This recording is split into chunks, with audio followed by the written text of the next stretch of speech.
अस्सलाम वालेकुम, क्या हाल चाल, सब ठीक ठाक। आज मैं एक वीडियो दोबारा शेयर करने लगा हूँ। ये भी वीडियो जो है मिक्स्ड स्कॉलरशिप के हवाले से होगी और इसमें मैं कोशिश करूँगा ज़्यादा से ज़्यादा इन्फॉर्मेशन शेयर कर सकूँ मिक्स्ड स्कॉलरशिप के हवाले से। लेकिन इस मिक्स स्कॉलरशिप में 3 मुख्तलिफ़ तरह की अपॉर्चुनिटीज़ होती हैं। लेकिन आज जिसके ऊपर मैं सबसे ज़्यादा बात करने वाला हूँ वो एक स्कॉलरशिप है जिसको कहते हैं टीचर्स ट्रेनिंग प्रोग्राम, और ये साल में एक बार ही ऑफ़र किया जाता है। और ये एक ऐसी स्कॉलरशिप होती है जो जापानीज़ एम्बेसी, जो किसी भी मुल्क है, चाहे वो इंडिया है, बांग्लादेश है, पाकिस्तान है, उस मुल्क के अंदर जो जापानीज़ एम्बेसी है उसके थ्रू आपको रिकमेंडेशन मिलती है और इसका एक प्रोसेस है। तो जो प्रोसेस मैंने फ़ॉलो किया पाकिस्तान में रह के, उसके बारे में आपको आज मैं बताऊँगा। तो ये वीडियो आपने ज़रूर देखनी है, पूरी देखें और आपको बहुत ज़्यादा इम्पॉर्टेंट इन्फॉर्मेशन मिल सकती है टीचर्स ट्रेनिंग प्रोग्राम के हवाले से। और अगर आपका कोई सवाल हो, आप इसी वीडियो के साथ मुझे कमेंट कीजिएगा, मैं उसका जवाब भी ज़रूर दूंगा। सॉरी। तो शुरू करते हैं। मैं खुद भी एक मैक्स स्कॉलर हूँ। मैक्स टीचर्स ट्रेनिंग प्रोग्राम के लिए ये एक 1.5 साल का प्रोग्राम होता है। 1.5 साल से मुराद ये कि टोटल 18 महीने का ये प्रोग्राम होता है, जो आपको अपॉर्चुनिटी मिलती है कि आप जापान आएँ और वहाँ पे अपनी एजुकेशन को कंप्लीट करें। तो जापानीज़ यूनिवर्सिटीज़ को आपको सिलेक्ट करना पड़ता है और उस प्रोसेस से भी पहले, सबसे पहले आपको इनकी डॉक्यूमेंटेशन के लिए अप्लाई करना पड़ता है। लेकिन जैसे मैंने आपको बताया, मिक्स्ड के बारे में बता रहा हूँ कि कौन सी स्कॉलरशिप्स होती हैं, उनमें से 3 में से आज एक के ऊपर बात करेंगे। लेकिन उसकी आज मैं रिक्वायरमेंट्स आपके साथ शेयर करूँगा कि आप उसके लिए अप्लाई कैसे कर सकते हैं, ठीक है। उसके अलावा जो आपके स्पेसिफिक क्वेश्चंस होंगे वो आप मुझे ज़रूर कमेंट में कीजिएगा, मैं उसके ऊपर भी आपको मोर ज़्यादा डिटेल्स शेयर कर दूंगा। लेकिन आज मैं सिर्फ उसकी रिक्वायरमेंट्स के बारे में बताऊंगा और भी कोई डॉक्यूमेंटेशन के हवाले से अगर आप चाहते हैं कि मैं आपको बताऊं कि उस डॉक्यूमेंट को कैसे फिल करते हैं, कब ये स्कॉलरशिप आती है, वो भी साथ साथ मैं गाइड करता जाऊँगा आपको। लेकिन आप ज़रूर मुझे कमेंट करके थोड़ा सा सपोर्ट करें ताकि मैं और वीडियोस इसके रेलेवेंट बना सकूं आपके लिए, आपको हेल्प करने के लिए। तो स्टार्ट करते हैं mixed scholarship teachers training program के लिए। तो पाकिस्तान में ये स्कॉलरशिप 1 साल बाद ऑफ़र की जाती है। तो पाकिस्तान में जो लास्ट ईयर यानी कि 2025 यानी कि इस साल जब ये स्कॉलरशिप ऑफ़र की गई, तो उसका ये साल था जनवरी में, 10 जनवरी को ये स्कॉलरशिप अपलोड किया गया। लाइक जापानीज़ एम्बेसी जो पाकिस्तान में मौजूद है, इस्लामाबाद और कराची में, वहाँ पे उनकी वेबसाइट पे इसको अपलोड किया गया कि आप अगर आप चाहते हैं इस स्कॉलरशिप के लिए अप्लाई करना तो आप अप्लाई कर सकते हैं। तो इसका जो पीरियड होता है वो तकरीबन 1 महीना होता है। तो आपको 1 महीने के अंदर अंदर वो सारी डॉक्यूमेंटेशन को पूरा कंप्लीट करके आपको देना होता है। तो ये 5 से 10 दिन आगे हो सकता है या 5 से 10 दिन पीछे हो सकता है। तो इस तरह की टाइमिंग अप एंड ऊपर नीचे हो सकती है। इसमें कोई ऐसा हार्ड एंड फास्ट रूल नहीं कि हर साल उन्होंने जनवरी की 10 तारीख को ही अपलोड करना है, वो ऊपर नीचे हो जाता है। तो जो सबसे मेजर और सबसे इम्पोर्टेंट इस स्कॉलरशिप की जो रिक्वायरमेंट है वो है एज, आपकी उम्र। तो आपकी जो उम्र है वो 35 साल से कम होनी चाहिए। फॉर एग्जांपल, अगर आप 1990 1990 में आपकी डेट ऑफ बर्थ है और अप्रैल में आपकी डेट ऑफ बर्थ है, तो आप 2025 अप्रैल तक अगर आपकी डेट ऑफ बर्थ है तो आप अप्लाई कर सकते हैं। अगर अप्रैल के बाद है तो इट्स डिफ़िकल्ट कि आप अप्लाई करें, क्योंकि वो 35 से एक्सीड कर जाएगी। तो इसलिए आपके एज जो ब्रैकेट है वो 35 के अंडर अंडर हो तो ज़्यादा इंपॉर्टेंट है, इजी है और चांसेस ज़्यादा हो जाते हैं आपको। अगर आपको वो मेरिट बनाते तो उसमें भी आपको पॉइंट्स अच्छे मिल जाते हैं। ये एक इम्पॉर्टेंट रिक्वायरमेंट है, ठीक है, इसको आपने ज़हन में रखना है। उसके साथ जो रिक्वायरमेंट, दूसरी रिक्वायरमेंट है, ये भी बहुत इंपॉर्टेंट है और ज़्यादातर लोग जो इस प्रोग्राम में अप्लाई करना चाहते हैं वो इसमें लैग करते हैं। उसकी रीज़न ये है कि इतना एक्सपीरियंस होता ही नहीं है। नॉर्मली हमारे यहाँ टीचिंग करियर्स को बहुत एंड पे जाकर स्टार्ट किया जाता है। जब अगर आपको कोई अपॉर्चुनिटी नहीं मिल रही तो आप टीचिंग करियर में चले जाते हैं, ये जो कि गलत तरीकाकार है। तो जो लोग प्रोफेशनली खुद ही स्टार्ट से टीचर बनना चाहते हैं वो इसी प्रोफेशन में रहते हैं। बट हाँ, इस टीचिंग करियर आपके पास कम से कम 5 साल का टीचिंग एक्सपीरियंस होना चाहिए, ठीक है। अब कई लोग कहते हैं कि यार मैंने 2 साल उस स्कूल में काम किया है, 3 साल उस स्कूल में काम किया है, 5 साल तो है लेकिन वो मुख्तलिफ स्कूल है। ये कोई बात नहीं है। हाँ, अगर आपका मिला के भी 2-5 साल का एक्सपीरियंस हो रहा है दैट्स गुड, बट सबसे इम्पॉर्टेंट चीज़ ये है कि आपके पास अपने वो डॉक्यूमेंट्स होने चाहिए जो वहाँ पे एक्सप्लेन करता हो कि ये बंदा इस तरीके से इस तक हमारे पास काम कर रहा था, एज ए टीचर काम कर रहा था। लेकिन एक बात और भी है, इस स्कॉलरशिप के अंदर सिर्फ टीचर के साथ साथ स्कूल के एडमिनिस्ट्रेशन की भी कोई अपॉर्चुनिटीज़ होती है ना, अगर आप किसी स्कूल के साथ अलाइन है उसको भी आप अप्लाई कर सकते हैं, आप कंसिडर कर सकते हैं। आप स्कूल एनवायरनमेंट में आप HR हैं तो वो भी अपॉर्चुनिटीज़ होती हैं। ज़रूरी नहीं है कि सिर्फ आप टीचिंग वाले एलिमेंट को देखें, स्कूल के अंदर हैं और अगर आप इस सिचुएशन में भी अप्लाई करना चाहते हैं, आप एडमिन में हैं, कोऑर्डिनेटर हैं किसी प्रोग्राम के, उसको आप देख सकते हैं। तो ये सारी अपॉर्चुनिटीज़ इसमें आती हैं, ठीक है, आपने इसको ज़हन में रखना है। मेरा खुद भी सब्जेक्ट फिज़िकल एजुकेशन था जो मेरे लिए मुश्किल था उसको आइडेंटिफाई करना कि क्या ये होगा नहीं होगा, बट आई अप्लाइड, अल्हम्दुलिल्लाह बड़ा अच्छा रहा है और मेरी सिलेक्शन भी हो गई, सारा प्रोसेस चला और it was a good opportunity actually. तो मैं यहाँ पे था, मैं आपसे बात कर रहा था कि आपने अपने डॉक्यूमेंट्स को देखना है। 5 साल का वर्किंग एक्सपीरियंस होना बहुत ज़रूरी है। वो एक स्कूल में हो वेल एंड गुड है, और अगर एक स्कूल में नहीं है लेकिन आपके पास उनके लेटर्स हैं दैट्स गुड। और क्योंकि मेरा एक्सपीरियंस सारा सिर्फ एक ही स्कूल से था तो मुझे इस तरह की कोई प्रॉब्लम फेस नहीं करनी पड़ी। और उसके साथ जो तीसरी एक रिक्वायरमेंट है वह है क्वालिफ़िकेशन की। आपकी जो एजुकेशन है वो कम से कम 16 साल की हो, क्योंकि पाकिस्तान में कई जो अंडर ग्रेजुएशन जो ग्रेजुएशन हैं वो 2 साल की भी होती हैं। तो बेहतर ये है कि अगर आपकी 4 साल वाला जो ग्रेजुएशन है अगर वो आपके पास है तो आपकी 16 साल एजुकेशन कंप्लीट होती है। तो वो आपके लिए बेहतर साइन है कि आपको उसी के थ्रू जाना चाहिए और करना चाहिए। उसी की बेसिस पे आपको आगे स्कॉलरशिप में आपको अपॉर्चुनिटी मिल जाएगी। अगर आपके पास 2 साल यानी कि 14 साल एजुकेशन है तो उसमें आप अप्लाई नहीं कर सकते इस प्रोग्राम के लिए। जो चौथा पार्ट है रिक्वायरमेंट के हवाले से वो इंडिविजुअल क्राइटेरिया उसको बोलते हैं।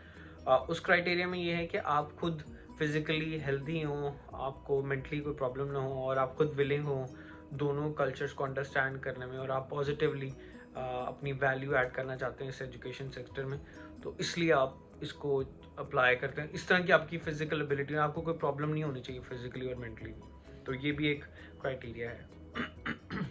अब ये तो रिक्वायरमेंट्स हो गई, ये होनी चाहिए, इसके बगैर तो आपका हो ही नहीं सकता ना, तो आपने ये चीज़ें अपने ज़हन में रखनी है, ठीक है।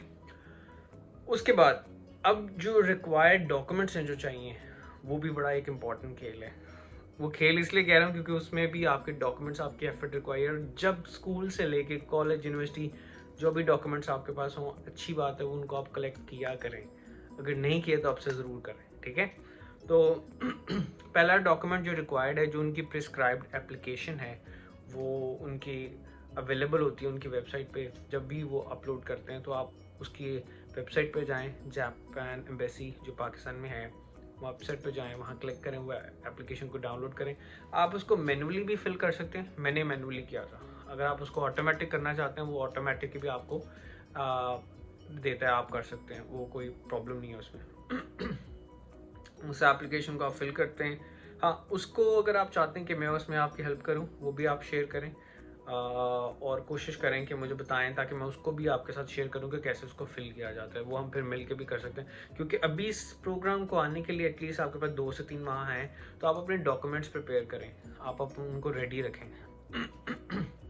और डॉक्यूमेंट्स के अंदर जो एक एप्लीकेशन है उसके अंदर एक रिसर्च प्रपोजल की भी बात की जाती है, तो आपने ये भी बताना होता है कि आप रिसर्च करना चाहते हैं, वहाँ जाके किस टॉपिक के ऊपर करना चाहते हैं, उसकी थोड़ी डिस्क्रिप्शन आपको लिखनी पड़ती है। वो तकरीबन 1 से 1.5 पेज होता है, उससे ज़्यादा लिखने की ज़रूरत नहीं है, आपको सिर्फ एक आइडिया देना होता है उनको कि मैं इसके ऊपर रिसर्च करना चाहता हूँ। जैसे मैंने जब रिसर्च के लिए लिखना था तो आई रोट कि मैं चाहता हूँ कि मैं सोशल स्किल्स के बारे में अंडरस्टैंड करूँ कि जापान में ये स्किल्स कैसे काम आते हैं और फिज़िकल एजुकेशन के थ्रू ये कैसे सिखाए जाते हैं, तो सॉफ्ट स्किल्स कैसे सिखाए जाते हैं थ्रू फिज़िकल एजुकेशन क्लासेस और लेसन्स। तो वो चीज़ों को मेरा टॉपिक था, उसके बारे में थोड़ी डिटेल्स मैंने दी और वही मेरा रिसर्च करने का प्लान था।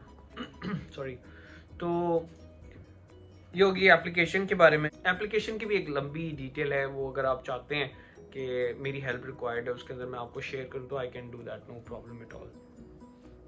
फिर आपको उसके अंदर एक लेटर ऑफ रिकमेंडेशन होता है, वो भी वहाँ पे आपको मिल जाएगा डॉक्यूमेंट कि आप लेटर ऑफ रिकमेंडेशन जो एम्बेसी ने रिकमेंड किया उसके थ्रू आप फिल करवा लें, या कोई भी आप अपने तौर पे किसी को कहते हैं, अपने हेड को जो आपका लाइन मैनेजर होता है आपके स्कूल में, वो कोऑर्डिनेटर हो सकता है, प्रिंसिपल हो सकता है, कोई भी हो सकता है, तो उनको कहते हैं कि आप मुझे लेटर ऑफ रिकमेंडेशन दे दें।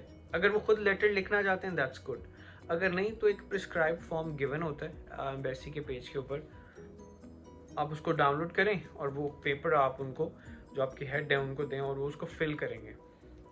हैंड रिटन भी कर सकते हैं, ऑनलाइन भी कर सकते हैं, it's up to the person, जो भी इजीली आप करना चाहें या वो करना चाहें। लेकिन इसमें शर्त ये है, जो ट्विस्ट ये है वो ये है कि वो जो पेपर है, वो डॉक्यूमेंट जब आपने एप्लीकेशन के साथ भेजना होता है इमिग्रेशन ऑफिस या एम्बेसी में आपने जब भेजना होता है, तो वो सील डॉक्यूमेंट होना चाहिए, मीन्स आप भी ना उसको देखें, ठीक है। तो ये एक रिक्वायरमेंट है, आपने उसको सील करना होता है। फॉर एग्जांपल आप उसको लिखवाते हैं अपने हेड से और हेड को कहते हैं इस एनवेलप में डाल के इसको सील करके ऊपर साइन कर दें, उसके क्रॉस पे बैक पे उसके साइन करें, ताकि जब कोई खोले तो पता लग जाए कि ये सील खुली हुई है कि नहीं खुली। तो इस तरह का सिनेरियो होता है, उसको ज़्यादा अथॉरिटी को चेक करने के लिए और कंफर्म करने के लिए ये डॉक्यूमेंट सीधा प्रिंसिपल के पास से आ रहा है या हेड के पास से आ रहा है। और फिर एक और चीज़ है जो सबसे इम्पोर्टेंट है लास्ट में, आपका स्टेटमेंट ऑफ पर्पस। आप क्यों जाना चाहते हैं जापान, ये भी बहुत ज़रूरी है। अब उसमें आपने लिखना होता है इस चीज़ से रेलिवेंट, आप जापान में जा रहे हैं। फॉर एग्जांपल मैंने उसमें ये लिखा कि मैं अपने सब्जेक्ट में एक्सेल किया और मैंने पाकिस्तान में बहुत कुछ अचीव किया in terms of my subject, school level के ऊपर मैंने हेल्प किया है, सब्जेक्ट्स को इंट्रोड्यूस किया, सारा कुछ। सो आई वॉन्ट टू लर्न कि पाकिस्तान में फ़िज़िकल एजुकेशन अगर इस तरह काम करती है तो जापान में कैसे काम करती है, और अगर वहाँ से मैं खुद सीखता हूँ तो मैं यहाँ पे क्या चीज़ें लेके आ सकता हूँ। तो इस तरह की चीज़ें मैंने उसमें डिस्कस की and that actually really work very well. मुझे उस लेटर पर्पस से भी हेल्प मिली, अच्छा लेटर लिखा हुआ था, और वो मैंने 1-2 दोस्तों से चेक भी करवाया जो अपने रिसर्च पेपर्स वगैरह लिखते हैं और जो स्टेटमेंट्स वगैरह बाहर कहीं यूनिवर्सिटी में अप्लाई करते हैं, तो उनसे मैंने चेक भी कराया। It was very nicely written, तो वो हेल्प हो गया मुझे। तो वो मैंने साथ सबमिट किया। तो मैंने जो डॉक्यूमेंट सबमिट किए, एक एप्लीकेशन फॉर्म, अपना लेटर ऑफ रिकमेंडेशन, अपनी स्टेटमेंट ऑफ पर्पस, और वो सारे डॉक्यूमेंट जो मुझे स्कूल लेवल से लेके यूनिवर्सिटी तक जो मुझे मिले थे, चाहे वो मेरी अचीवमेंट थी, चाहे मेरे सर्टिफिकेट थे, टीचिंग सर्टिफिकेट थे, एजुकेशन, हर तरह का सर्टिफिकेट मैंने साथ लगाया और भेज दिया। तो ये रिक्वायरमेंट्स हैं। सबसे पहले मैंने आपको बताया एज एक रिक्वायरमेंट है, आपकी क्वालिफिकेशन रिक्वायरमेंट है, तो ये चीज़ें इंपॉर्टेंट है, आपको जेहन में रखनी है। फिर आपको फिजिकली खुद भी फिट होना है, आपने एप्लीकेशन को फिल करना है, रिकमेंडेशन लेटर देना है, स्टेटमेंट ऑफ पर्पस देना है, और लेटर ऑफ जो प्रिस्क्राइब्ड एप्लीकेशन है उसके अंदर ही अपने रिसर्च प्रपोजल को भी लिखना होता है। तो ये रिक्वायरमेंट्स हैं इस प्रोग्राम की। और मैंने आपको ये भी बताया कि ये जनवरी के करीब करीब ये प्रोग्राम आता है और ये तकरीबन 1 महीने का ड्यूरेशन होता है कि आपको अप्लाई करना होता है इस प्रोग्राम के लिए। तो आप इसको ज़रूर देखें। और सबसे बड़ी जो बात है, इस प्रोग्राम के अंदर आपको जापानीज़ गवर्नमेंट, जो नेक्स्ट एक मिनिस्ट्री है उनकी जापान में, वो आपको पैसे पे करती है, जिसमें वो पे करते हैं 1,43,000 यानी कि 1,43,000 येन वो आपको पे करते हैं, जो पाकिस्तानी तकरीबन 2,60,000 रुपये बन जाते हैं। और ऐसा नहीं है कि इस जो येन उन्होंने आपको पे किए हैं 1,43,000, इसी के अंदर आपने अपने अपार्टमेंट का भी रेंट देना होता है, इसी के अंदर इलेक्ट्रिसिटी भी देनी होती है, इसी के अंदर आपने अपना खाने का भी करना है, और जो भी छोटी मोटी चीज़ें आपको घर के अंदर चाहिए होती हैं, एक फ्लैट के अंदर चाहिए होती हैं, वो चीज़ें भी आपने अपनी मैनेज कर दी है। बट ये होता है कि अगर तो फ्लैट आपको यूनिवर्सिटी की तरफ से मिल जाता है तो वो ईजी रहता है, सस्ता मिल जाता है, ठीक है। लेकिन अगर आप बाहर देखते हैं तो वो भी कई अपार्टमेंट्स ऐसे होते हैं कि आपको वहाँ पे चीज़ें, हर चीज़ मिल जाती है, जैसे एसी मिल जाता है, चूल्हा मिल जाता है, फ्रिज मिल जाता है, ओवन मिल जाता है, तो मेजर चीज़ें मिल जाती हैं आपको, ठीक है। तो अगर इस अपार्टमेंट और इस पैसे को हम कैसे इस्तेमाल कर सकते हैं, अगर आप चाहते हैं मैं इसके बारे में डिटेल शेयर करूँ, I will do that definitely, but I need your support. आप बताएं मैं उसको कैसे शेयर कर सकता हूँ, आपके साथ ज़रूर शेयर करूँगा। बट आज के लिए सिर्फ रिक्वायरमेंट्स के हवाले से, मैक्स टीचर्स रिक्वायरमेंट्स के हवाले से मैंने आपको बता दिया, और इसकी एप्लीकेशन का प्रोसीजर कब से कब तक चलता है। तो आपने ज़रूर जापानीज़ एम्बेसी जो इस्लामाबाद और कराची में, उसकी वेबसाइट्स को देखते रहें, एक्सप्लोर करते रहें, और अभी इंशाल्लाह 2 से 3 माह में ये आ जाएंगी। उस ड्यूरेशन से पहले पहले आप अपने डॉक्यूमेंट्स को सब कंपाइल करें। मैंने अपने सब डॉक्यूमेंट्स अटेस्ट भी करवा लिए थे, रिक्वायरमेंट नहीं थी but I have done that already, कि अगर वो कह दें मुझे कि जी करवा लें तो मैं कहाँ भागूंगा। तो this is the right time, अभी 3 माह हैं, आप करवा सकते हैं। तो बिल्कुल अपना टाइम ज़ाया ना करें। अगर आप डेडिकेटेड हैं, you want to come to Japan और आप यहाँ के पढ़ना चाहते हैं, कोशिश करना चाहते हैं, अपना करियर बनाना चाहते हैं यहाँ पे, तो ज़रूर कोशिश करें और अभी से ही अपनी तैयारी करना शुरू कर दें, ठीक है। तो बहुत सारी चीज़ें हैं जिसके बारे में मैं आपसे शेयर कर सकता हूँ, लेकिन आई नीड योर सपोर्ट। आप बताएं मैं किस बारे में आपके लिए हेल्प कर सकता हूँ, किस बारे में वीडियो बनाऊँ, तो मुझे बताइएगा ज़रूर। अपना बहुत सारा ख्याल रखें, चैनल को भी सब्सक्राइब करते रहें। Thank you very much. अपना बहुत सारा ख्याल रखें। अल्लाह हाफ़िज़।